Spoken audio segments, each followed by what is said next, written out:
অনেকেই বলে ভালোবাসার অপর নাম ত্যাগ, মানে স্বার্থর ত্যাগ।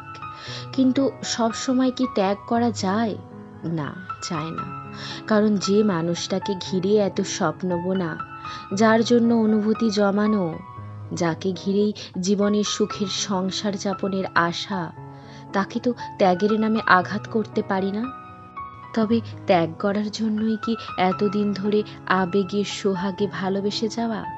কিন্তু হ্যাঁ, একসাথে থাকাকালীন যদি দুজনের ভালোর জন্য ত্যাগ করতে হয়, তাহলে অবশ্যই করা উচিত। কিন্তু জাত পাত ধর্ম বর্ণ শ্রেণী সমাজতত্ত্ব এইসবের দোহাই দিয়ে নিজের ভালোবাসা ত্যাগ করা নিছকই বোকামি। স্বার্থত্যাগ না করে আমি স্বার্থপর হতে বলছি না, কিন্তু সব স্বার্থত্যাগ তো আনন্দেরও হয় না।